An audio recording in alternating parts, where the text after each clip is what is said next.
आज का हमारा टॉपिक है लाइट, जिसका मतलब होता है प्रकाश। अब हम देखने जा रहे हैं प्रकाश एक प्रकार की क्या होती है भाई, ऊर्जा। अब देखो इसकी सहायता से हम क्या करते हैं, प्रकृति पर पाई जाने वाली जो भी वस्तुएं होती हैं उनको क्या करते हैं, देखने का। क्या करते हैं भाई, देखने का। अर्थात हम यूं कह सकते हैं कि प्रकाश की सहायता से या लाइट की सहायता से हम प्रकृति पर पाई जाने वाली वस्तुओं को क्या करते हैं, देखते हैं। या इस ऊर्जा की सहायता से, कौन सी ऊर्जा है, लाइट की सहायता से हमें प्रकृति पर पाई जाने वाली वस्तुओं का दिखाई देने का कार्य होता है, किया जाता है। आगे बात करते हैं, डी ब्रोगली का नाम सुना है, डी ब्रोगली एक वैज्ञानिक था जो भारतीय वैज्ञानिक था। इस डी ब्रोगली ने क्या काम किया था, प्रकाश के बारे में बताया कि प्रकाश की दैत्य प्रकृति होती है। क्या बताया भाई, दैत्य प्रकृति होती है। दैत्य प्रकृति का मतलब क्या होता है, दो। क्या हो गया, दो। यानी कि प्रकाश दो रूपों में गमन करता है, या इसकी दो प्रकृतियां होती है। एक बताई इसने तरंग, एक कौन सी बताई, और दूसरी बताई इसने क्वांटम। दूसरी कौन सी बताई, क्वांटम। क्वांटम को आप बेंडल भी बोल सकते हो, बेंडल। अब हम पहले इसकी तरंग के बारे में देखेंगे, उसके बाद में देखेंगे क्वांटम। उससे पहले अपन देखते हैं कि प्रकाश एक प्रकार की एनर्जी तो हो गई, लेकिन ये पैदा कहां से होता है। पैदा होने का मतलब अपनी भाषा में बोलते हैं, वैसे उसको बोलते हैं पुंज। क्या बोलते हैं भाई, पुंज। अर्थात हमारे पास में पॉइंट आ गया प्रकाश पुंज। प्रकाश पुंज, पुंज का मतलब मैंने बताया कि जहां से क्या होता है, उत्सर्जित होता है या पैदा होता है। अर्थात वे स्रोत जिनसे या जिनके द्वारा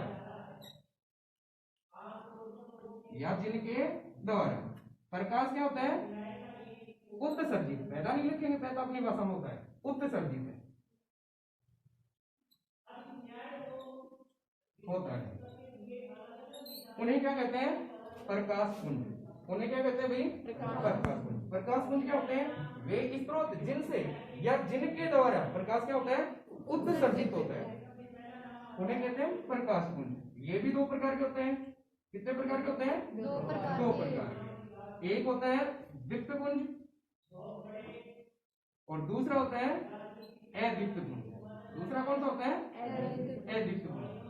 पहले देखेंगे दीप्त पुंज कौन सा होता है, दूसरा देखेंगे अदीप्त पुंज कौन सा होता है।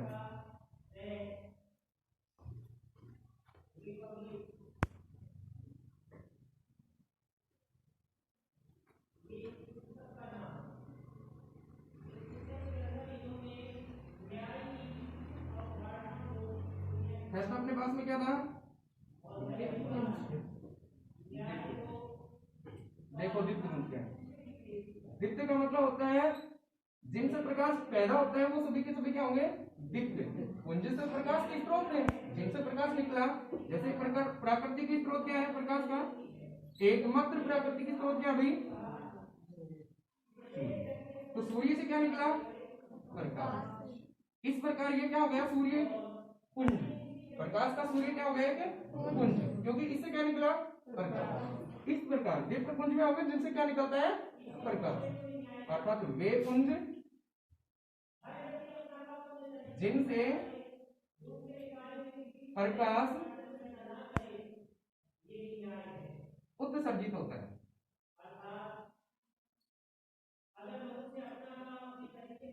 वे सभी क्या कहलाते हैं भाई, दीप्त पुंज। क्या कहलाएंगे, दीप्त पुंज। एग्जाम्पल के रूप में जैसे मैंने अभी बताया, प्रकृति का एकमात्र कौन है, हो गया जो प्राकृतिक है। बाकी आपका जैसे ऑन बल्ब है, बल्ब को ऑन कर दोगे तो प्रकाश देगा अपने को। दूसरा की बात क्या होगी, कौन सा भाई, अदीप्त पुंज। अदीप्त पुंज वे पुंज होते हैं जिनसे प्रकाश उत्सर्जित नहीं होता। कौन सा होता है, वे पुंज जिनसे प्रकाश उत्सर्जित नहीं होता, वे सारे क्या कहलाएंगे, अदीप्त पुंज। जैसे दीवार, दीवार से प्रकाश निकला है, टेबल, ये सभी के सभी हो गए अपने अद्वितीय गुण। अब बात कीजिए डी ब्रोगली के अनुसार प्रकाश की दैत्य प्रकृति होती है। तो दैत्य प्रकृति की बात करते हैं। अर्थात दो प्रकार की प्रकृति थी। पहली मैंने क्या बताई आपको, तरंग, दूसरी आपको बताई क्वांटम। तो पहले की बात करने जाते हैं तरंग की बात। डी ब्रोगली के अनुसार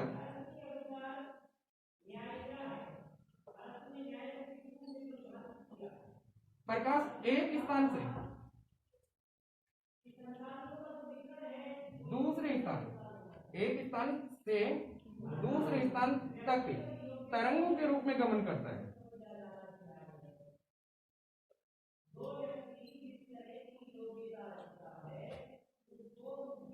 ये डी ब्रोगली के अनुसार बताया गया था कि प्रकाश की प्रकृति दो प्रकार की होती है। पहली की अपने पास तरंग, अर्थात इसने बताया कि प्रकाश जब एक स्थान से दूसरे स्थान पर जाता है या गमन करता है तो किसके रूप में जाता है, तरंगों के रूप में। एग्जाम्पल के रूप में इसमें देखें अपन, जैसे चुंबकीय तरंगे देखी है, चुंबकीय तरंग या तरंगे, विद्युत तरंगे, ध्वनि तरंगे,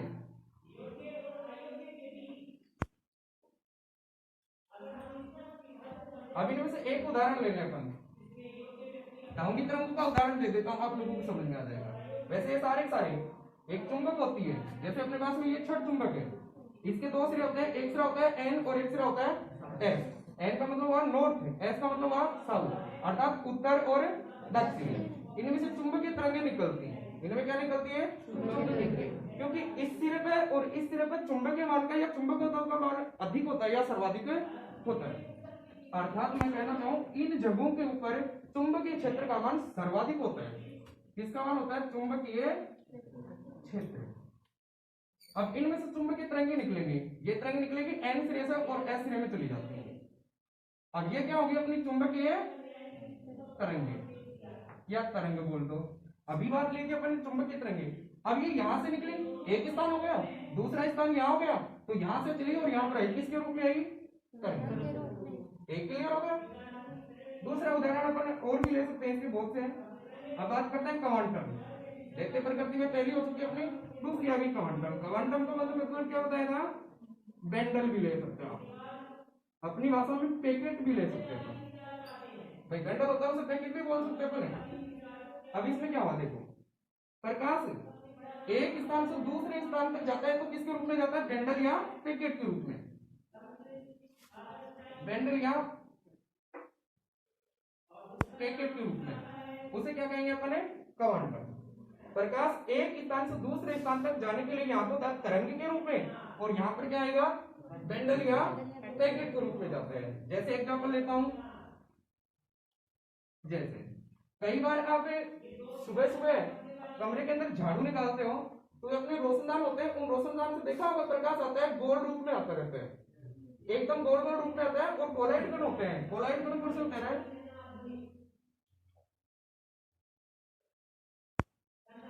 धूल भरे कण। कौन से होते हैं, झाड़ू निकालते समय देखा होगा धूल के कण उस बेंडल के अंदर। अब जैसे इसमें से निकल रहे हैं विंडो में से, तो देखो ये गोल गोल आते हैं, धूल उड़ेगी तो इनमें धूल भरे कण घूमते हुए नजर आएंगे अपने। ये होता है कौन सा अपना, बेंडल या पैकेट के रूप।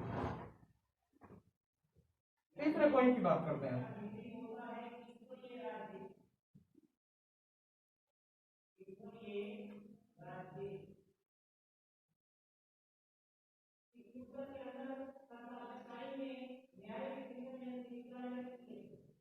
प्रकाशीय या प्रकाशिक किरणें, प्रकाशीय या प्रकाशिक किरणें कौन सी होती है भाई, प्रकाश की किरणें। अब प्रकाश की किरणें क्या होती है, अभी बात कीजिए अपने, प्रकाश एक स्थान से दूसरे स्थान जाने के लिए दो रूपों में जाता है, या तो क्वांटम के रूप में या फिर तरंग के रूप में। जो किरणें होती हैं उन्हें क्या कहेंगे अपने, प्रकाशिक या प्रकाश की किरणें। ये तीन प्रकार की होती हैं। कितने प्रकार की होती है, तीन प्रकार की। एक होती है समांतर प्रकाशिक किरणें, और दूसरी होती है अपसरित प्रकाशिक किरणें। तीसरी होती है अभिसरित प्रकाश की किरणें। ये 3 प्रकार की होती है। प्रकाश की किरणें कितने प्रकार की? 3 प्रकार की। पहली समांतर, दूसरी अपसरित, तीसरी अभिसरित। अब तीनों की बात करते हैं। पहले देखो समांतर कौन सी होती है, फिर दूसरी देखेंगे अपसरित, तीसरी देखेंगे अभिसरित। पहली आ गई अपनी, कौन सी थी? समांतर प्रकाशिक किरण या किरणें। ये देखो वे प्रकाश ही है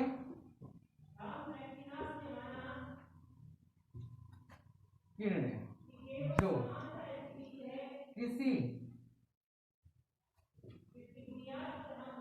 प्रकाश पुंज से निकलकर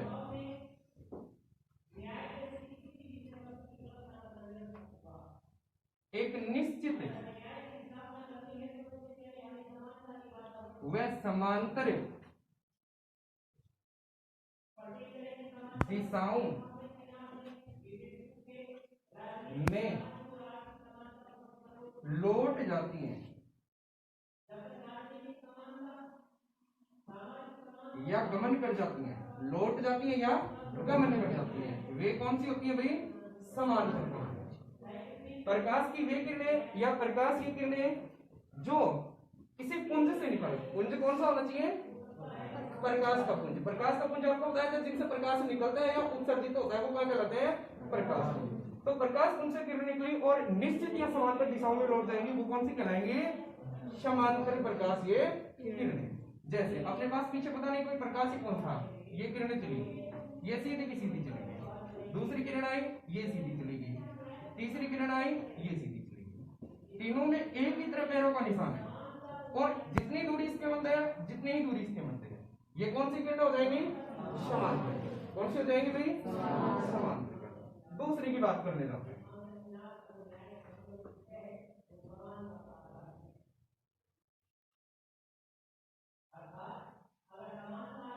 अपसरित।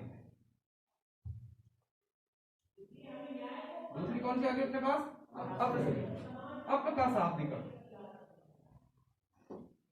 अप का शाब्दिक अर्थ। अप का शाब्दिक अर्थ होता है फैलना या फैलाना। क्या होता है भाई? फैलना या फैलाना। अर्थात अब परिभाषा लिखेंगे, नीचे लिख देता हूं। वे प्रकाशिक या प्रकाशीय किरणें जो किसी प्रकाश पुंज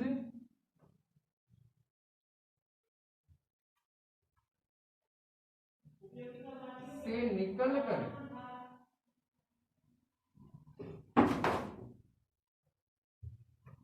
सभी दिशाओं में या चारों दिशाओं में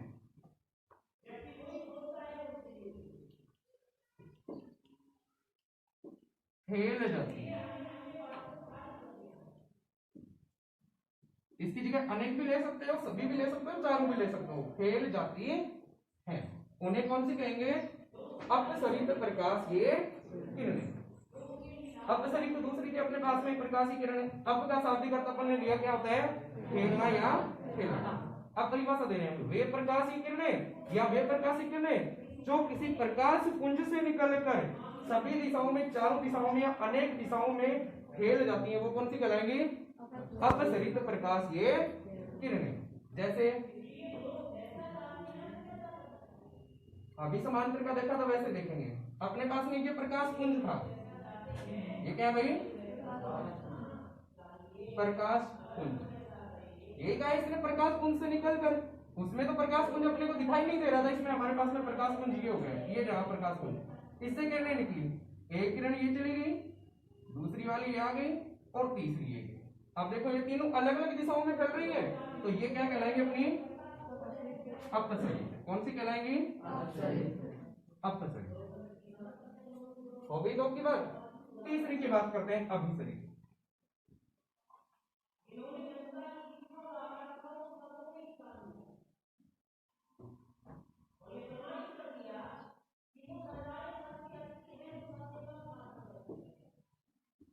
तीसरी किरण की बात कर रहे हैं, अभिसरित प्रकाश ये किरण। वही परिभाषा, वे प्रकाशीय किरणें या प्रकाशिक किरणें जो किसी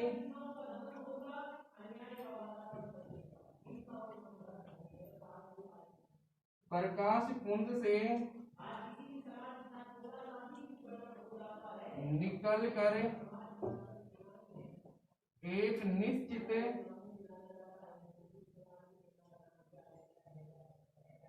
बिंदु पर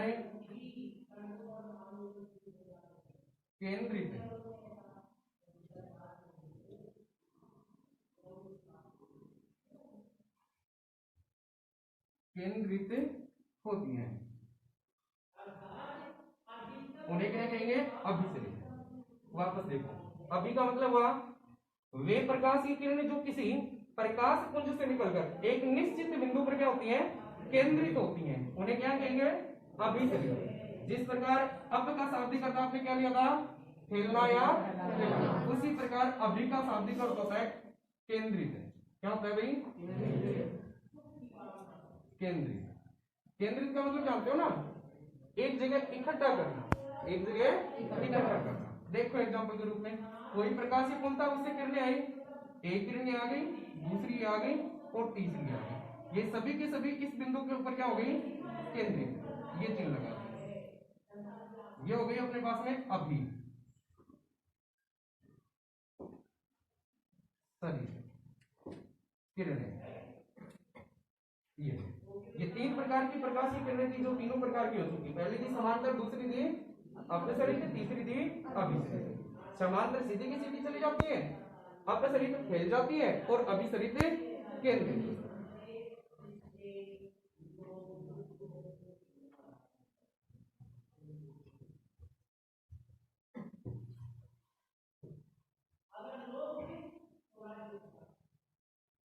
अगले पॉइंट की बात करते हैं अपन, माध्यम। किसकी बात आ गई भाई? माध्यम। देखो माध्यम क्या होता है? वह भौतिक परावस्था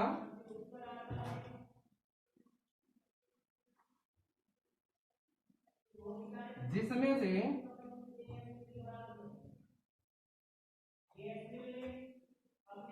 प्रकाश आंशिक या पूर्ण रूप से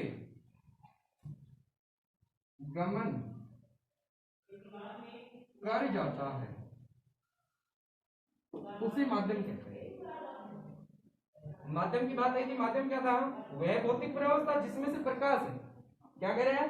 आंशिक। आंशिक का मतलब होता है थोड़ा या कुछ मात्रा में, पूरा का पूरा नहीं, कुछ मात्रा में, या फिर पूर्ण। पूर्ण का मतलब पूरा क्या कर जाता है? गमन कर जाता है। अर्थात ये माध्यम था, इसमें से प्रकाश या तो थोड़ा जाएगा, आंशिक का मतलब हुआ थोड़ा, या फिर पूरा का पूरा चला जाएगा। वो क्या कहलाएगी? वो क्या कहलाएगा भाई? अब माध्यम के प्रकार आ गए। माध्यम मुख्य रूप से या हमारे सिलेबस के आधार पर दो प्रकार का होता है। कितने प्रकार का? दो प्रकार। बाकी अगर छठवीं और सातवीं क्लास की बात करोगे तो माध्यम होते हैं तीन प्रकार के। कितने प्रकार के? लेकिन हमारे सिलेबस के आधार पर अपन बात करेंगे कितने प्रकार के होते हैं? दो प्रकार। आप सभी जानते हो, पहला आ गया अपने पास पारदर्शी। कौन सा आ गया? माध्यम। और दूसरा आ जाएगा अपारदर्शी। हो गई बात? तो पहले बात करेंगे पारदर्शी माध्यम कौन सा, दूसरे बात करेंगे अपारदर्शी।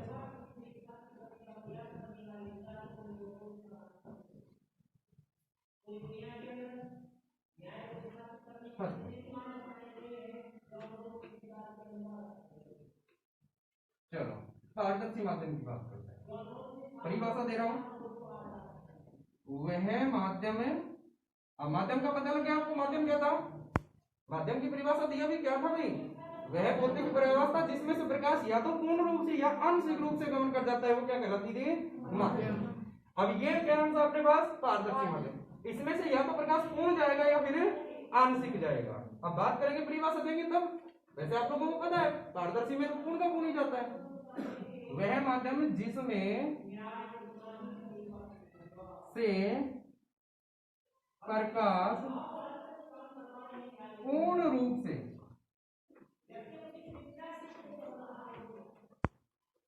गमन कर जाता है उसे कौन सा माध्यम कहेंगे? वह माध्यम जिसमें से प्रकाश पूर्ण रूप से गमन कर जाता है अर्थात संपूर्ण रूप से आगे लौट जाता है या दूसरी तल में चला जाता है उस माध्यम को क्या कहेंगे अपने? पारदर्शी। जैसे अपने पास ये माध्यम हो गया। अब इसके एक तरफ अपने वस्तु रखी हुई है, ये क्या भाई?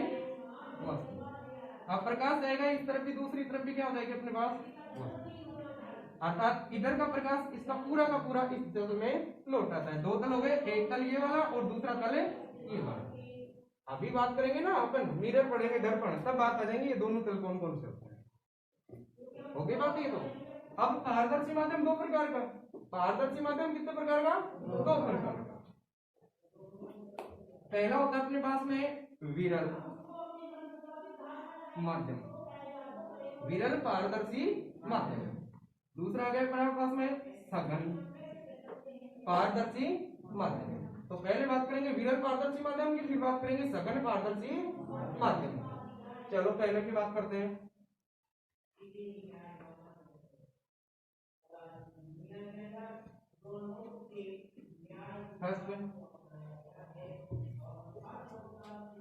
विरल पारदर्शी माध्यम।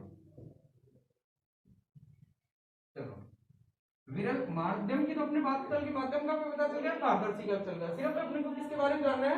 विरल के बारे में। भाई पारदर्शी अपन ने देख लिया, माध्यम देख लिया, अब पारदर्शी देखना है। देखते हैं विरल माध्यम कौन सा होता है? वह माध्यम जिसमें कण दूर दूर होते हैं, जिसमें कण क्या कह रहे हैं? दूर दूर होते हैं, उसे कौन सा कहेंगे? विरल पारदर्शी माध्यम कहते हैं। वह माध्यम जिसमें कण क्या कह रहे हैं?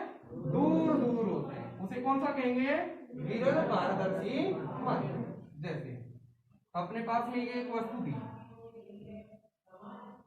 कोई भी वस्तु, प्रकृति में पाई जाने वाली कोई भी वस्तु बिना कणों के द्वारा नहीं बनती। कण होते हैं, फिर अणु बनता है, फिर कण बनता है, फिर परमाणु बनता है, फिर अणु बनता है। तो बिना कण कोई भी वस्तु नहीं बनी। चाहे ये है, चाहे ये वाला है, चाहे ये वाला, बिना कण नहीं है। तो कण इसमें क्या कह रहा है? दूर दूर होते हैं। एक कण ये रहा, एक ही है, एक ही है। अब इन सभी के मध्य क्या हो गया भाई? वायु कोश। क्या हो गया? वायु। ये तो हो गया वायु कोश, और ये हो गया आपका कण। ये माध्यम क्या हो गया आपका? विरल पारदर्शी माध्यम। वह माध्यम जिसमें कण दूर दूर होते हैं, अर्थात वायु कोश क्या पाए जाते हैं? अधिक। वायु कोश क्या होते हैं इसमें? अधिक। उसे कौन सा माध्यम कहते हैं अपने? विरल पारदर्शी। दूसरे की बात करते हैं,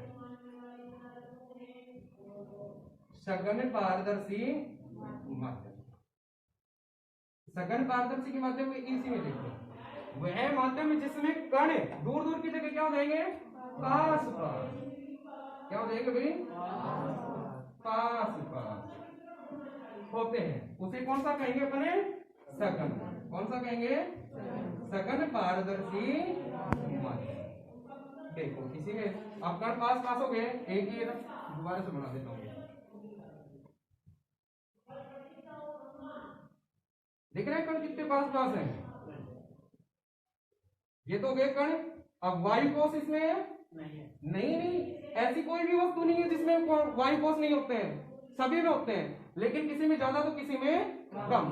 इसमें वायु कोश है, लेकिन क्या कहेंगे? न के बराबर। वायु कोश है, लेकिन कितने हैं? न के बराबर। अब इसमें वायु कोश तो क्या हो गए? कम, और इनके मध्य की दूरी कितनी हो गई? अधिक। अर्थात ये एक दूसरे के दूरी कितनी हो गई? कणों के मध्य कम, अर्थात एक दूसरे के बहुत ही ज्यादा पास पास पाया जाता है, और वायु कोश हो गया नेट के बराबर। वो हो गया अपने पास में सघन। विरल था जिसमें कण दूर दूर थे, और सघन हो गया जिसमें कण पास पास थे। इसमें वायु कोष अधिक है, इसमें वायु कोष कम है या न के बराबर। ये दो प्रकार के माध्यम हो गए पारदर्शी। अब माध्यम मुख्य रूप से दो प्रकार के थे, एक पारदर्शी और एक अपारदर्शी। तो अपन बात करने जा रहे हैं किसकी? अपारदर्शी। दूसरा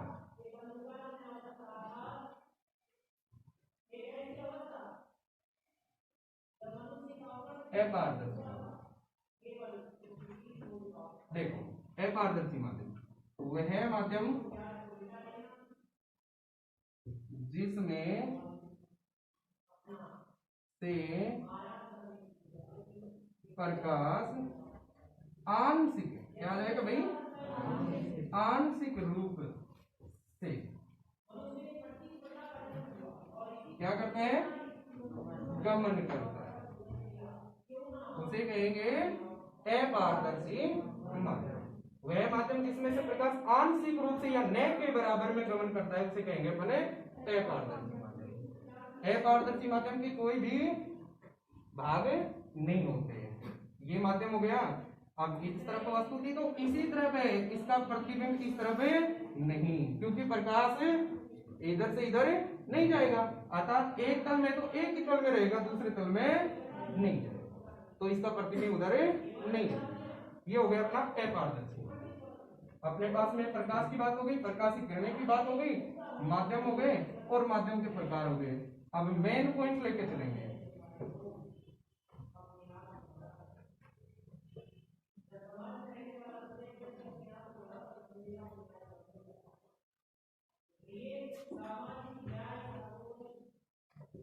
क्या आ गया भाई? प्रकाश का रिफ्लेक्शन ऑफ लाइट। देखो रिफ्लेक्शन ऑफ लाइट की बात करते हैं, प्रकाश का परावर्तन। इसके बारे में आप सभी देख चुके। प्रकाश क्या था? कहा एक शब्द होता है जोड़ने वाला। परावर्तन की बात करते हैं। परावर्तन इसको खोल देते हैं, परा प्लस एवर्तन। क्या हो गया भाई? परा प्लस एवर्तन। परा का मतलब होता है पुनः, क्या मतलब होता है? पुनः। एवर्तन का मतलब होता है लौटना। क्या होता है भाई? लौटना। अर्थात ये क्या हो गया अपने पास में? पुनः लौटना। क्या हो गया भाई? पुनः लौटना। अर्थात अपन यूं लिख सकते हैं, परावर्तन का शाब्दिक अर्थ क्या होता है? पुनः लौटना। परावर्तन का शाब्दिक अर्थ क्या हुआ? पुनः लौटना। खोल के देख लिया, परा प्लस एवर्तन। परा का मतलब हुआ पुनः, एवर्तन का मतलब हुआ लौटना, तो हो गया पुनः लौटना। अब बात कर रहे थे अपन प्रकाश की। किसकी बात कर रहे थे भाई? प्रकाश की। एक ऐसा माध्यम आएगा अपने पास में जिसमें क्या होगा? प्रकाश पुनः लौटेगा। क्या होगा भाई? पुनः लौटेगा। उस घटना को क्या कहेंगे अपन? प्रकाश का परावर्तन। हो गई बात कितनी क्लियर? ये हो गया। अब देखो परिभाषा देता हूं।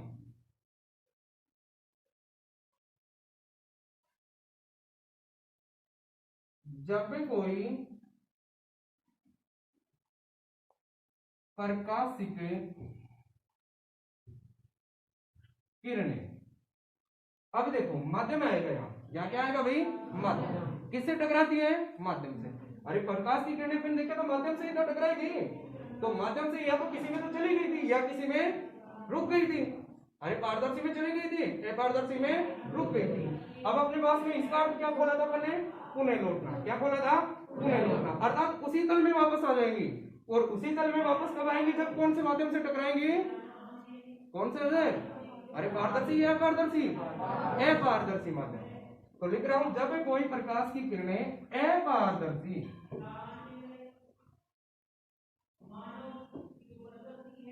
माध्यम से टकराती है तो क्या करें? परावर्तित। क्या पढ़ रहे हो आप लोग? परावर्तित। तो क्या आएगी? परावर्तित होकर पुनः उसी तल में लौट आती है। इस घटना को क्या कहते हैं भाई? प्रकाश का परावर्तन।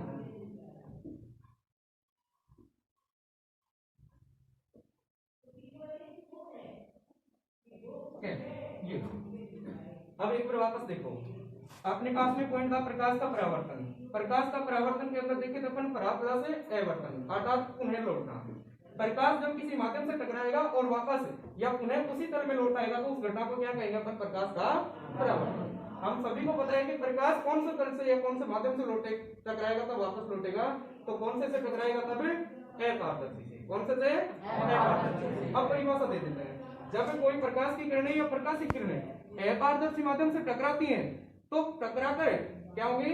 परावर्तित। क्या होंगी भाई? परावर्तित। परावर्तित होकर पुनः उसी तल में लौट आती है। इस घटना को क्या कहेंगे अपन? प्रकाश का परावर्तन। एक पर देख लेते हैं।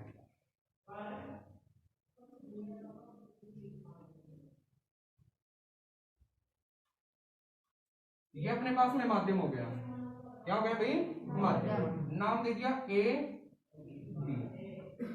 अब इसको अपारदर्शी बनाओ। जब तक पॉलिश नहीं करोगे तब तक क्या है ये? पारदर्शी। एक भाग में पॉलिश करोगे तभी तो अपारदर्शी बनेगा। मैंने पॉलिश नहीं किया, अभी पारदर्शी है। ये मैंने पॉलिश कर दी, अब कौन सा बन गया भाई? अपारदर्शी। अपारदर्शी माध्यम हो गई बात। अपारदर्शी माध्यम। ये कोई प्रकाश के क्या है? पुंज। क्या भाई? प्रकाश पुंज। अरे प्रकाश पुंज से ही निकलेगा ना प्रकाश को, और उसी से प्रकाश की किरणें चलेंगी। प्रकाश एक स्थान से दूसरे स्थान पे जाएगा तभी तो किरणें निकलेंगी।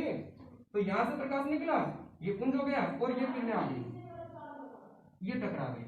ये लिखा था माध्यम से टकराएंगी और टकरा कर पुनः उसी तल में लौट जाएगी। एक तल हो गया, एक तल ये हो गया, दो तल हो गए। अभी माध्यम बताया था आप लोगों को, सघन तल बताया था। एक तल ये रहा, एक तल ये रहा। इसमें भी एक तल ये हो गया, एक तल ये हो गया। इधर से आती तो टकरा कर इधर ही वापस आती, इधर से आ रही टकरा कर इसी तल में वापस रहेंगे। इसी तल में रही तो भी एक ही है, इसी में रहेगी तो भी एक ही है। लेकिन ये किरणें इसमें चलेगी तो कौन सा जाएगी? दूसरे तल में। और दूसरे तल में कौन सी जाती है? पारदर्शी। जबकि अपने पास तो परिभाषा देखा था कौन सा था? अपारदर्शी। और लिखा हुआ अपने पास कौन सा माध्यम है? अपारदर्शी। तो अपारदर्शी दूसरे तल में जा ही नहीं सकती। ये होगी, ये प्रकाश की किरणें टकरा गई, टकराने के पश्चात क्या होगी? परावर्तित। परावर्तित हो गई और पुनः उसी तल में चली गई, ये चली गई। ये चिन्ह लगा दिया था। किरणों का चिन्ह जरूर लगाने। ये तो क्या थी? आई थी, आने का चिन्ह लगाया। ये इधर चलेगी, चिन्ह लगा दिया। हो गई बात। ये घटना होगी अपनी कौन सी? प्रकाश का परावर्तन। हो गई बात। अब यहाँ पे एक वैज्ञानिक आता है जिसका नाम होता है स्नेल। क्या नाम था भाई? ये स्नेल नामक व्यक्ति या वैज्ञानिक क्या काम बताता है कि प्रकाश के परावर्तन की घटना, रिफ्लेक्शन ऑफ लाइट की घटना के अंदर दो किरणें होती हैं, एक आने वाली और एक जाने वाली।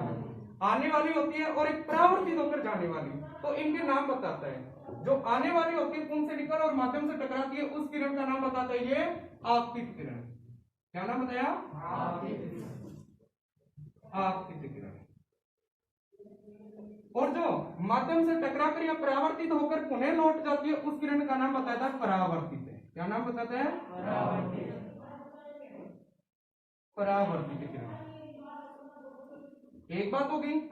ये इसलिए नाम कहता है आगे जाकर कि जो प्रकाश की आपतित किरण होती है और जो प्रकाश की परावर्तित किरण होती है, उनके मध्य क्या डालते हैं? लंब या अभिलंब। क्या होता है भाई? या अभिलंब। अब देखो, आप लोगों को पता होगा लंब या अभिलंब क्या होता है भाई? दोनों किरणों के मध्य 90 डिग्री के कोण के ऊपर जो रेखा खींची जाती है या जो रेखाखंड कहता जाता है, उसे क्या कहते हैं अपने? लंब। मैथ में पढ़ोगे 9th क्लास की। ये अपना एक रेखाखंड है, इसके ऊपर ये कोण कितना हो गया? 180। ये कोण कितना हो गया? 180। मैंने क्या बोला? 90 डिग्री के कोण के ऊपर आधा मार दिया। ये कोण 90, ये कोण 90। तो ये रेखाखंड मैंने खींचा, ये क्या हो गया? इसका लंब या अभिलंब।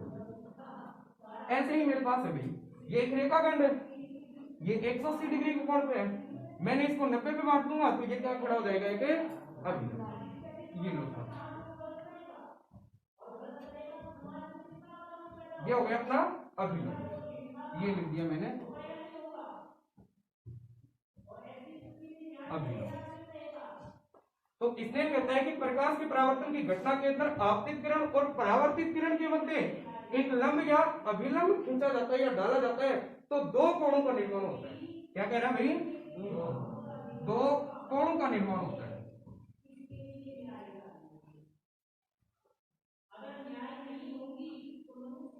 ये लो साहब, अभी बता रहा हूं कौन सा कोण फिर कहां पे बनते हैं। इसने क्या कहा, प्रकाश के परावर्तन की घटना के अंदर आपतित किरण और परावर्तित किरण। आपतित किरण आपको पता लगे ये, परावर्तित ये, इन दोनों के मध्य एक अभिलंब खींचते हैं या डालते हैं तो दो कोण बनते हैं। अभिलंब भी डाल दिए अपने और दो कोण बनेंगे।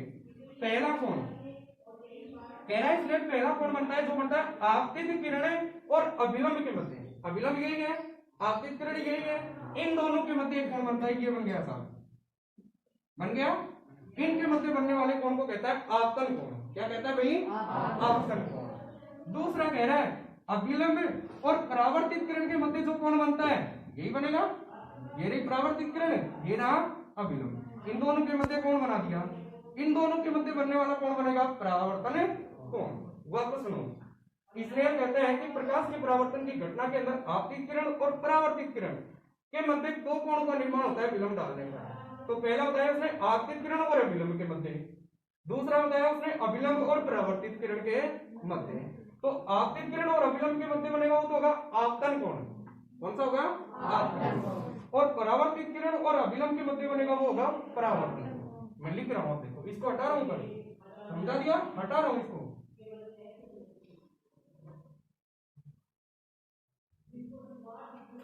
पहला पहला कौन सा बताया था मैंने, आपतन कोण। आपतन कोण स्नेल के अनुसार, स्नेलानुसार आपतित किरण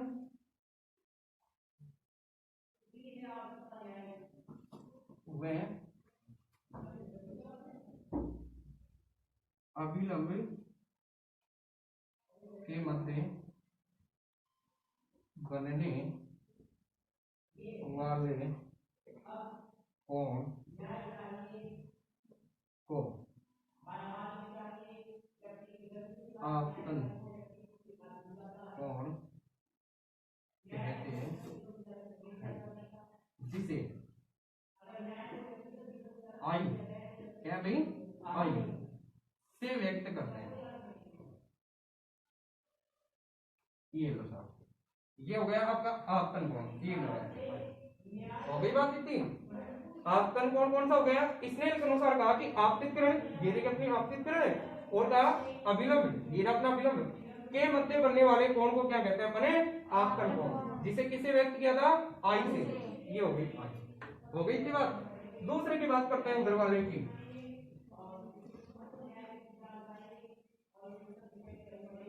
परावर्तन कोण। कौन सा बताया था, परावर्तन कोण। इसने अनुसार यहाँ क्या जाएगा, परावर्तित। क्या जाएगा भाई, परावर्तित किरण। वह अभिलंब के मध्य बनने वाले कोण को क्या कहेंगे अपने, परावर्तन कोण। इसे आर से व्यक्त करते हैं। किससे करते हैं, आर से। ये हो गया था आपका आर। हो गई इतनी बात। दोनों कोणों के निर्माण हो गए, पहला था आई, दूसरा था आपका आर। तीसरी बात है, इसने कहा, पहले तो कही थी, तीन बात कही थी इसने, पहली आपतित किरण और परावर्तित किरण, दूसरी कोण आपतन कोण और परावर्तन कोण। तीसरी बात कहता अपने को, इसने कहता है कि तीसरी बात के अंदर कि प्रकाश के परावर्तन की घटना के अंदर कोण आई और कोण आर बनते हैं, वो दोनों क्या होते हैं, सदैव, क्या कहता है भाई, सदैव क्या होते हैं, समान होते हैं या बराबर होते हैं। अर्थात कोण आई बराबर कोण आर। ये हो गई साहब प्रकाश के परावर्तन की घटना कब है।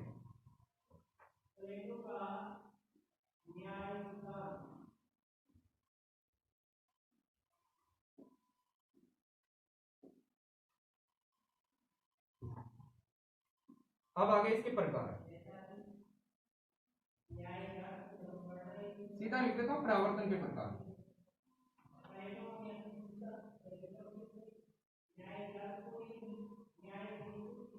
प्रकाश के परावर्तन के प्रकार, आगे प्रकाश लिखा हुआ है। प्रकाश के परावर्तन के प्रकार कितने प्रकार का होता है, दो। कितने प्रकार का, दो प्रकार। पहला नियमित, दूसरा अनियमित।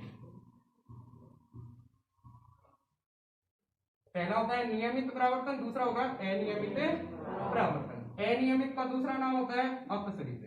कौन सा होता है भाई? ये। चलो पहले की बात करते हैं, नियमित प्रकाश का परावर्तन।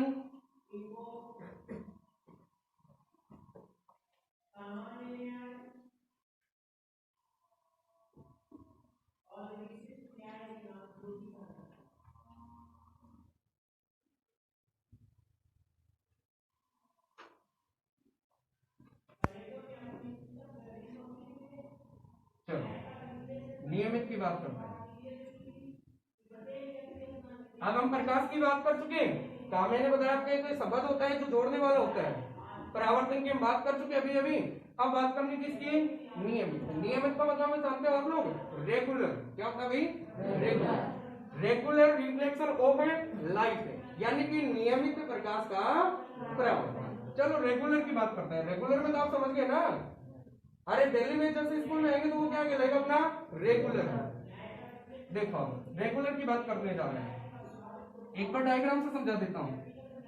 ये अपने पास माध्यम था, कौन सा पढ़ रहा हूं मैं? परावर्तन। जब तक परावर्तन चलेगा तब तक माध्यम कौन सा आएगा?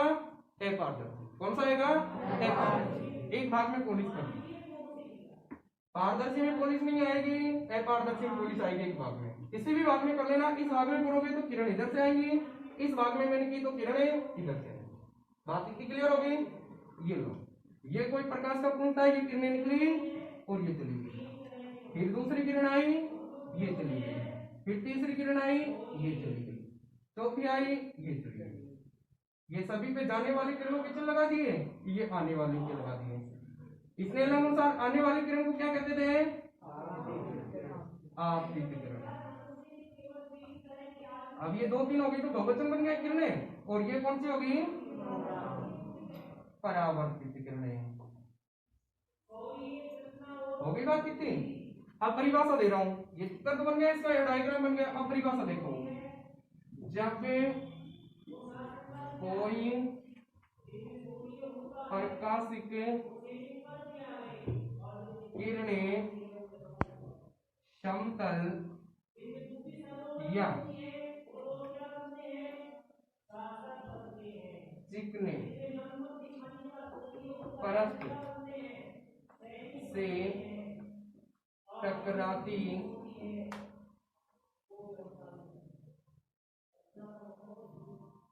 है तो वे परावर्तित होकर एक निश्चित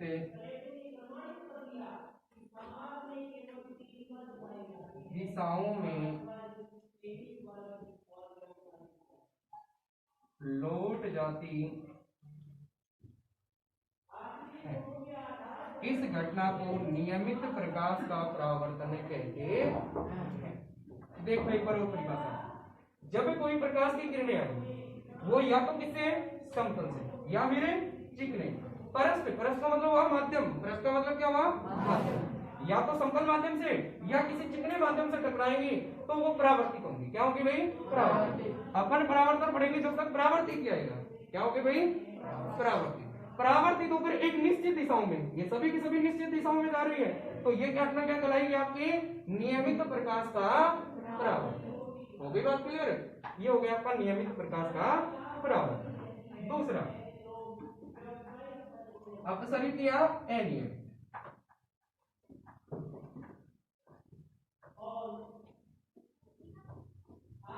इसी में देखो, पहले डायग्राम देखो।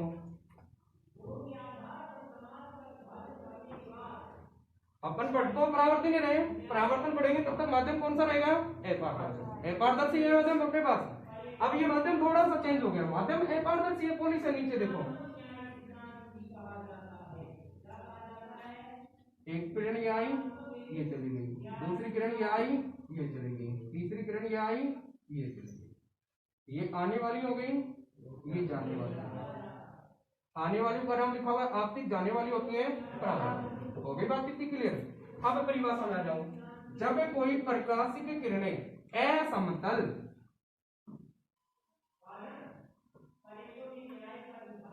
या खुरदरे या उबड़ खाबड़।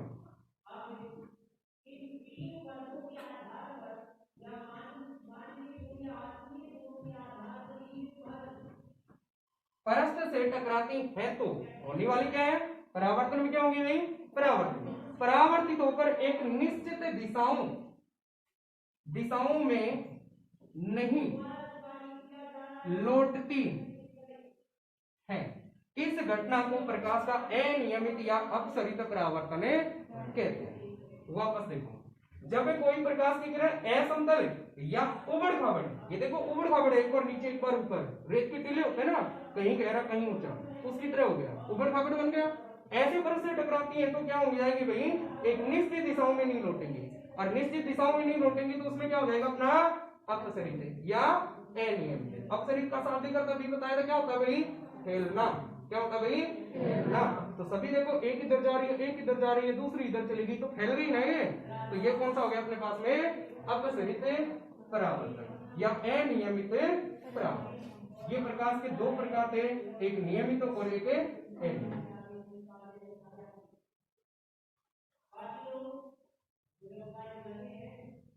प्रकाश का परावर्तन कंप्लीट हो गया अभी पूर्ण रूप से।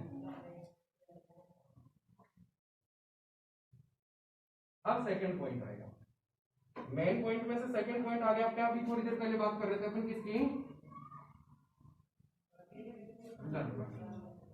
MIRR mirror. देखो दर्पण की बात करेंगे, पहले परिभाषा,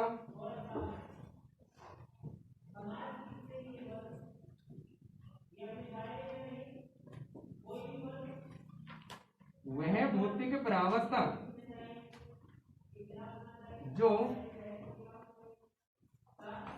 प्रकाश के परावर्तन का कार्य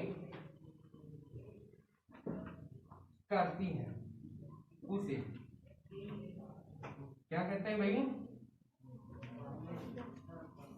दर्पण कहते हैं। ये बात आ रही थी अपनी दर्पण की। दर्पण क्या है, वो भौतिक परावस्था जिसमें से प्रकाश परावर्तन का कार्य करता है, या जिसके द्वारा प्रकाश परावर्तन का कार्य करता है, वो क्या कहलाते हैं, दर्पण कहलाते हैं। अब आगे इनके प्रकार, दर्पण मुख्य रूप से दो प्रकार के होते हैं। कितने प्रकार के, दो प्रकार का। एक होता है समतल और दूसरा होता है गोलीय। दूसरा कौन सा होता है, गोलीय। समतल दर्पण और गोलीय दर्पण। समतल दर्पण का मतलब प्लेन मिरर, गोलीय का मतलब राउंड मिरर। ये बता, पहले की बात करेंगे समतल दर्पण क्या है, दूसरे की बात करेंगे राउंड कौन सा है, अर्थात गोलीय।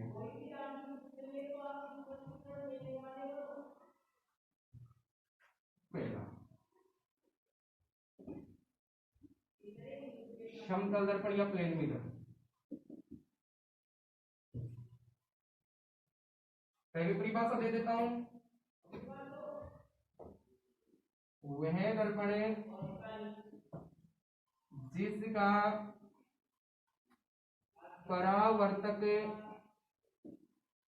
परत से समतल होता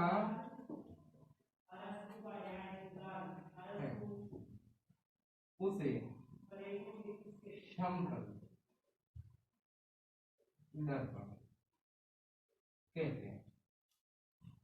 क्या कहा भाई इसने, वह दर्पण जिसका क्या कह रहा है, परावर्तक पृष्ठ कैसा है, समतल होता है, वह कौन सा कहलाएगा, समतल दर्पण कहलाएगा। होगी बात कितनी, जैसे नाई के पास शेविंग के लिए काम में लेते हैं ना दर्पण, वो दर्पण होता है अपना समतल। या अपन ऐसे बात करें, अपने घर पे आईना होता है, वो कौन सा होता है, समतल। ठीक है ना।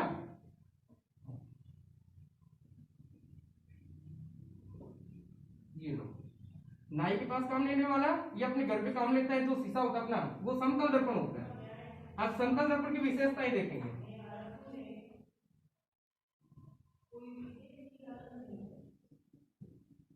समतल दर्पण का पहले मैं एक बार परिभाषा समझा देता हूं आपको, प्रतिबिंब, उसके बाद में विशेषताएं बताऊंगा, सारी समझ में आ जाएगी।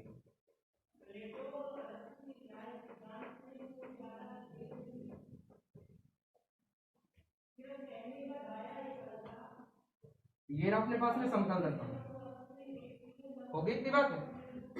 पारदर्शी बनाओ या अपारदर्शी? पारदर्शी बनाओ या अपारदर्शी? अपारदर्शी क्यों? अपारदर्शी होता है घर पे दर्पण।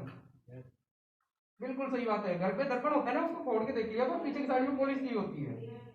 एक तरफ की क्या होती है उसके? पॉलिश। अपारदर्शी। ये हो गया अपारदर्शी। ये कोई प्रकाश पुंज था, इससे निकली प्रकाशित किरण, ये आ गई। यहां से क्या हो गई? परावर्तित। परावर्तन पढ़ रहे, क्या हो गई? परावर्तित। ये चली गई। दूसरी किरण क्या आएगी? ये आ गई, और यहां से फिर से परावर्तित होकर ये चली गई। स्नेल के अनुसार आपतित किरण और परावर्तित किरण। अब देखो, प्रतिबिंब बनाने के लिए दो किरणों को जरूरी होता है। प्रतिबिंब के लिए कितनी किरणें जरूरी है? दो। और दोनों किरणें जिस बिंदु के ऊपर एक दूसरे को प्रतिच्छेदित करेंगे, प्रतिच्छेदित का मतलब होता है काटना, दोनों एक दूसरे को जिस बिंदु पर काटेंगे वो क्या कहलाएगा? उसका प्रतिबिंब। ये रही आपतित किरण, ये रही परावर्तित किरण। ये परावर्तन होने के पश्चात जिस बिंदु के ऊपर एक दूसरे को प्रतिच्छेदित करते हैं उसको क्या कहेंगे? अपने प्रतिबिंब। अभी तो दोनों कहीं नहीं काट रही, यहां से चलने के पश्चात दोनों किरणें कहीं भी नहीं काटी, तो इसका तो प्रतिबिंब बना ही नहीं। इसका मतलब यूं कह सकते हैं कि अपने घर के ऊपर जो दर्पण होता है उसमें अपनी फोटो बनती ही नहीं। ऐसा तो है नहीं, फोटो तो आती है उसमें हमारी। अरे हमारी फोटो तो आती है ना, प्रतिबिंब बनता है, तो इसमें तो प्रतिबिंब बना ही नहीं बना, तो अपन क्या करेंगे? ये परावर्तित किरणें होती है, इनको क्या करेंगे? पीछे की तरफ बढ़ाएंगे। क्या करेंगे भाई? पीछे की तरफ बढ़ाएंगे। ये लो मैंने पीछे बढ़ा दी, सीधी की सीधी लेनी है आपको। ये लो, एक दूसरे को यही काटी, ये बन गया अपना क्या हो गया? वस्तु का प्रतिबिंब। क्या बन गया भाई?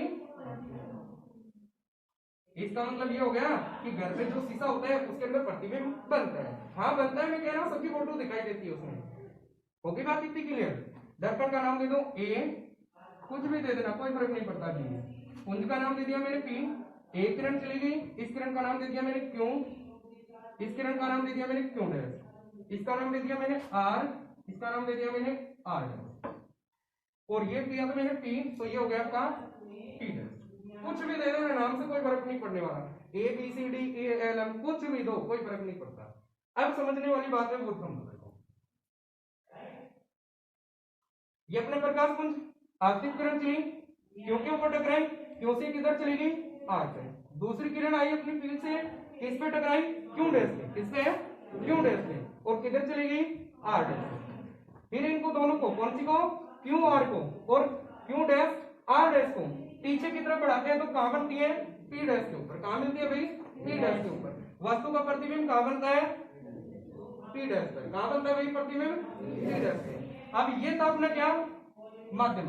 तो माध्यम के कौन सी तरफ बना? दूसरी तरफ। कौन सी तरफ बना भाई? दूसरी तरफ। माध्यम के कौन सी तरफ? दूसरी तरफ। अब अपनी बात को आराम से समझो। ये घर वाला दर्पण अपना, इसमें समझो, ये घर पे दर्पण होता है, वही है ना, ये दर्पण हो गया। अगर इसका इधर ही प्रतिबिंब बनता तो इधर ही रहता ना, एक ही तरफ में रहता, लेकिन आपने देखा है ये अपना दर्पण है, इसके दृष्टि किधर बनता है? पीछे। किधर बनता है भाई? घर पे दर्पण है, उसमें गौर लगा के देखा पीछे बनता है, नहीं देखा तो देख लो, गौर लगा के उसके पीछे बनता है आपका प्रतिबिंब। उसका प्रतिबिंब किधर बनता है? पीछे। तो इसमें भी किधर बन रहा है भाई? पीछे। याद रखिए ना, समतल दर्पण में पीछे ही बनता है, समतल दर्पण में पीछे ही बनता है। विशेषता पहली, विशेषताएं पहली, समतल दर्पण में बनने वाला प्रतिबिंब हमेशा क्या होता है भाई? आभासी व सीधा। क्या होता है भाई? आभासी व सीधा। हमेशा कोई सी भी कंडीशन पे आप हमेशा कैसा बनेगा? आभासी व सीधा। अब इसको समझा देता हूं। दो प्रकार के होते हैं, एक होता है आभासी और एक होता है वास्तविक। एक होता है वास्तविक। अपना वास्तविक की बात थोड़ी देर में करेंगे, पहले आभासी की बात है, आभासी समझा देता हूं। जब प्रतिबिंब ऐसी डैश डैश लाइन में बने, अपने सिलेबस की बात कर रहा हूं, बाकी समझाने में समझा दूंगा। ऐसे डैश डैश आ रही है, डैश डैश में बने तो कैसा हो गया? आभासी। अगर यही ऐसे सीधी लाइन में बनता तो कौन सा हो जाता? वास्तविक। इतनी बात क्लियर होगी? अब मैं आप लोगों को समझा देता हूं आभासी क्या होता है, वास्तविक क्या होता है। मैं वास्तविक हूं, मैं क्या हूं भाई? वास्तविक। अरे मैं तो मैं ही हूं ना, मेरे जैसा कोई दूसरा नहीं है ना। अगर होगा तो वो क्या होगी, मेरी फोटोकॉपी। क्या होगी भाई, मेरी फोटोकॉपी। जो मेरी फोटोकॉपी होगी वो क्या हो जाएगी, मेरी आभासी स्थिति। क्या हो जाएगी भाई, आभासी स्थिति। मैं तो मैं ही हूं, तो वो कौन सी हो जाएगी, वास्तविक। बात समझ में आ गई आपको। दूसरी कंडीशन, सीधे की बात, आभासी की बात हो गई अपनी, सीधे की बात। घर पे दर्पण में देखा आपने, सीधा ही बनता है ना प्रतिबिंब। ऐसा तो नहीं तो कभी किसी के पैर ऊपर दिखे, नहीं है ना ऐसा तो। अरे नहीं बना तो सीधा बनता है। आप लोग देखो, इधर पी था, इधर पी डैश हो गया। अब शीशे को घुमा दूं, घुमा दिया, पी इधर आ गया। अरे घुमाते पी इधर आ जाएगा, अभी तो पीछे की तरफ है ना, लेकिन इसको घुमाऊंगा, घुमाते ही ऊपर आ जाएगा। ये नीचे चला गया और ये कहा गया, घुमाने का तरीका देख रहे हो ना, घुमाते ऊपर आ जाएगा, तो ये तो सीधा बन गया। उदाहरण के रूप में मैंने आपको समझा दी, घर पे या नाई के पास में जो दर्पण होता है या जो शीशा होता है, उसमें अपना प्रतिबिंब देखना, सीधा ही बनता है, ऊपर सर ऊपर ही रहता है, सीधा प्रतिबिंब बनता है। तो दोनों कंडीशन हो गई अपनी, आभासी की और सीधे की। दूसरी कंडीशन, विशेषताएं की बात कर रहा था, पहली हो गई। दूसरी विशेषताएं, समतल दर्पण के अंदर बनने वाला प्रतिबिंब दर्पण से जितनी दूरी पर वस्तु होती है उतनी ही दूरी पर क्या होता है, पीछे। उतनी ही दूरी पर क्या बनता है, पीछे। तो वस्तु दर्पण से जितनी दूरी पर सामने होती है उतनी ही दूरी पर उसका पीछे क्या बनता है भाई, प्रतिबिंब। क्या बनता है भाई, प्रतिबिंब। आप उदाहरण के रूप में जैसे समझ लें, ये वही घर वाला दर्पण है। समतल दर्पण मैंने आपको दो ही बताई, या तो नाई के पास लगा हुआ है, अपने घर पे लगा हुआ है, घर के ऊपर रहता है ना, जिसे आप बाल बाकी आते हो, तो वो घर वाला उदाहरण ले लिया मैंने। ये समतल दर्पण था, मैं इसमें तस्वीर देख रहा हूँ, दिखाई दे रही है, आभासी मैंने आपको समझा दी, सीधी आपको समझा दी। बात कर रहा हूँ जितनी दूरी पर वस्तु होती है उतनी दूरी पर उसमें पीछे बनता है, वो समझना है अपने को। तो देखो यहां पर मैं था, ये हो गया मेरा दर्पण, ये हो गया मेरा दर्पण, और ये रही मैं वस्तु।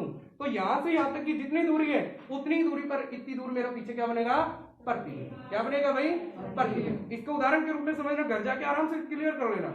ये दर्पण था घर वाला, मैं इसके पास आता हूँ, ये तो आगे नहीं भगेगा ना।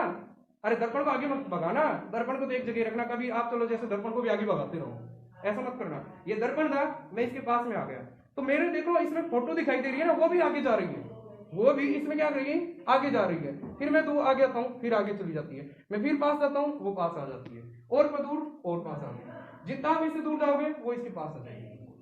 तो ये कह रहा है कि आप जितनी वस्तु से दूर रहोगे उतनी ही दूर आपका प्रतिबिंब बनेगा, किधर, उसके दूसरी तरफ या उसके पीछे की ओर।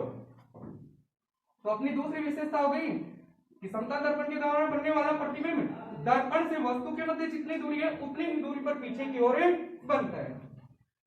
यहां से और यहां तक की मान लीजिए 2 मीटर की दूरी, मान लीजिए कितनी दूरी थी, 2 मीटर। तो यहां से और यहां तक की दूरी भी कितनी होगी, 2 मीटर। बात समझ में आ गई। अगर आप इसको नीचे की तरफ लाओगे, यहां से आ गई, तो कितनी मान लो, 1 मीटर मान लो, 1 मीटर हो गई। तो इसमें भी कितनी होगी, 1 मीटर। अगर इसको बढ़ाना चाहोगे, यहां से यहां भेज दी, कितनी होगी, 3 मीटर। तो ये भी थोड़ी और नीचे चली जाएगी, कितनी हो जाएगी, 3 मीटर। बात समझ में आ गई होगी आप लोगों को। तीसरी विशेषता है, पहली थी अपने पास में, समतल दर्पण के अंदर बनने वाला प्रतिबिंब कैसा होता है, आभासी व सीधा। दूसरी विशेषता थी जितनी दूरी पर उसके सामने वस्तु होती है उतनी ही दूरी पर उसका पीछे की ओर प्रतिबिंब बनता है। तीसरी विशेषता, समतल दर्पण के द्वारा बनने वाला वस्तु का प्रतिबिंब में दायां भाग क्या होता है, बायां। दायां तो क्या होगा, बायां, और बायां भाग क्या हो जाएगा, दायां। अर्थात समतल दर्पण के द्वारा बनने वाला वस्तु का प्रतिबिंब कैसा होता है, पार्श्वीय। कैसा होता है भाई, पार्श्वीय। देखो दायां भाग होता है वो बायां, और बायां भाग होता है वो दायां। एक मिनट समझो, वही दर्पण था अपना। अब मेरे इस तरफ वाला हाथ है, ये तो दर्पण था, मेरा हाथ इधर था, दर्पण ये उदाहरण के रूप में ना लो, ये की दर्पण है यहाँ पर, तो मेरा ये हाथ था, मैं इसको हिला रहा हूं, तो दर्पण में देखोगे इधर वाला हाथ हिल रहा है। कौन सा हिल रहा है, इधर वाला, क्योंकि घूम जाऊंगा तो इधर ही आएगा। अरे दर्पण में मैं इधर खड़ा हूं तो मेरी तस्वीर तो इधर घूमेगी ना, इधर घूमेगी तो यही तो हाथ आएगा। तो मेरा ये दायां भाग था, वो तो कौन सा दिखाई दिया, बायां। और इधर वाले को ला रहा हूं तो इसमें देखो इधर वाला हिल रहा है, यानी कि ये कौन सा हो गया, बायां। उल्टा हो जाता है, इस हाथ को हिलाऊंगा तो ये दिखाई देगा, इसको हिलाऊंगा तो ये दिखाई देगा। कहने का मतलब दायां भाग तो होता है बायां, और बायां भाग दिखाई देता है दायां। ये होता है पार्श्वीय प्रतिबिंब। तो समतल दर्पण की 3 विशेषताएं थी। पहली विशेषता, उसके द्वारा बनने वाला प्रतिबिंब हमेशा आभासी और सीधा। दूसरा, जितनी दूरी पर बिंब होता है उतनी दूरी पर प्रतिबिंब बनता है पीछे की ओर। तीसरी विशेषता दायां भाग बायां दिखाई देता है, बायां भाग दायां। घर पे जाके आराम से देखना दिए दर्पण का दर्पण की कहानियां तीनों की तीनों। आप इस कान को पकड़ोगे ना तो उसमें देखना इस कान को पकड़े हुए दिखाई, ये भाग किधर चला जाता है। ये हो गया आपका समतल दर्पण। दूसरा दर्पण आ गया आपका गोलीय।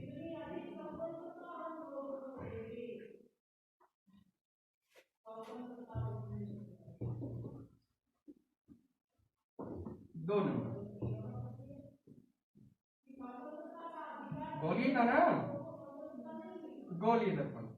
समतल दर्पण की परिभाषा याद है, वह दर्पण जिसका परावर्तक पृष्ठ कैसा था, समतल। गोलीय दर्पण में वह दर्पण जिसका परावर्तक पृष्ठ कैसा होता है, गोलीय, वे गोलीय दर्पण होता है। गोलीय दर्पण होते हैं दो प्रकार के, कितने प्रकार के भाई, दो।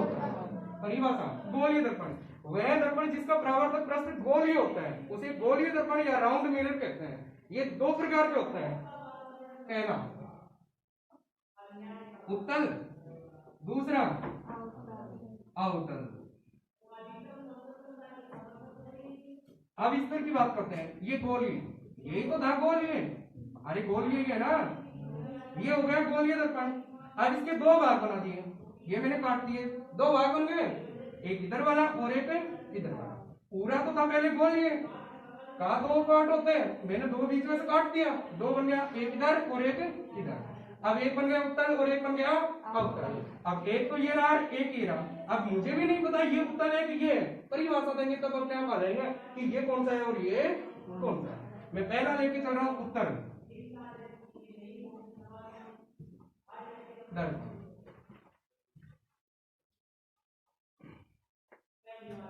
वह दर्पण जिसका उभरा हुआ भाग परावर्तन का कार्य करता है, उसे उत्तल को कहते हैं कॉनकेव, उत्तल दर्पण कहते हैं। ये लो साहब, पहले अपने पास में आया था गोलीय दर्पण। गोलीय दर्पण वह था जिसका परावर्तक पृष्ठ गोलीय होता है। ये दो प्रकार के थे, पहला उत्तल और एक अवतल। हम पहले की बात कर रहे हैं उत्तल, अर्थात कॉनकेव मिरर। देखो कॉनकेव मिरर वह दर्पण जिसका उभरा हुआ भाग, कौन सा कह रहे हैं, उभरा हुआ भाग परावर्तन का कार्य करता है, उसे उत्तल दर्पण कहते हैं। इधर आ जाओ साहब, अभी थोड़ी देर पहले मैंने बात की थी कि मुझे भी नहीं पता, दर्पण दो है पर ये मुझे भी नहीं पता उत्तल है या अवतल। परिभाषा के आधार पर देख लो, उभरा हुआ, उभरा हुआ इसी का भाग है, अरे इसी का है ना उभरा हुआ, तो इसका तो कौन सा हो गया, दसा हुआ भाग, तो इसका उभरा हुआ है, तो ये हो गया आपके पास में कौन सा, उत्तल। ये लो बन गया उत्तल। तो उभरे हुए भाग को तो परावर्तन करेगा, तो दसे हुए भाग में क्या कर दोगे आप लोग, पोलिस। ये बन गया साहब आपका उत्तल दर्पण। नाम कुछ भी दे दीजिए, ओ, ओ डैश या ओ एम, आपको इच्छा लगे दो ही नाम दो। ये बन गया आपका उत्तल दर्पण। नोट, एनओटी, नोट यानी विशेष। नीचे बता देता हूं, उत्तल दर्पण को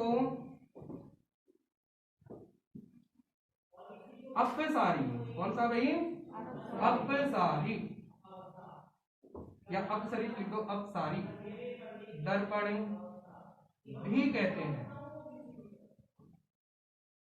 अब ये मैं बताऊंगा आपको क्यों कहते हैं। क्या कहा इसने कि उत्तल दर्पण होता है उसको अपसारी दर्पण भी कहते हैं। वापस वही बात है, अपसरित पढ़ाया था तो मैंने बताया अप का शाब्दिक अर्थ क्या होता है, फैलना या फैलाना। वही बात आ गई, फैलना या फैलाना। ये प्रकाश की किरणों को क्या कहलाता है, फैला देता है। ये प्रकाश की किरणों को क्या करता है, फैला देता है, इसलिए इसको अपसारी दर्पण भी कहते हैं। चित्र बना के दिखा रहा हूं, देखो कैसे फैला रहे हैं।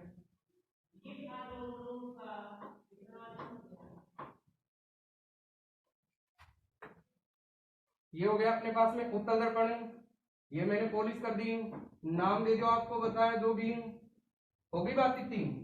अब दर्पण के मध्य एक बिंदु होता है, उसको दर्पण का ध्रुव कहते हैं। मध्य पॉइंट होता है, उसको दर्पण का क्या कहते हैं, ध्रुव।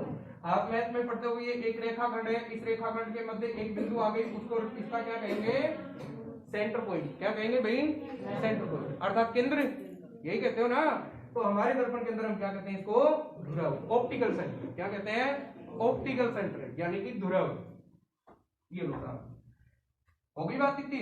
अब इस ऑप्टिकल सेंटर से एक रेखा खींची जाती है या एक रेखाखंड खींचा जाता है या डाला जाता है, उस रेखाखंड को हम कहते हैं मुख्य अक्ष। क्या कहते हैं भाई? मुख्य अक्ष। मुख्य अक्ष, इसका भी लिख देता हूं ध्रुव। हो गई बात इतनी। अब इस मुख्य अक्ष के समानांतर रेखाएं आएंगी, ये आ गई, ये टकराई, दूसरी ये इसी पे चली गई, तीसरी ये इस पे आ गई। मैंने चिन्ह लगा दिए आने वाली। हो गई बात। अब ये क्या कर रहा है? अपसरित का मतलब है हिलाना, अपसरित का मतलब है हिलाना। तो ये रेखा आगे नहीं जाएगी क्योंकि पॉलिश की हुई है, तो ये आ गई, ये लौटा, ये चिन्ह लगा दिया, ये इधर चली गई, ये चिन्ह लगा दिया, और ये इसी मार्ग पर वापस लौट आती है।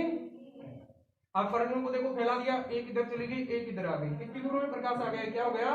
फैल गया। तो इसलिए इसको क्या कहते हैं? अपसरित। क्या कहते हैं भाई? अपसरित।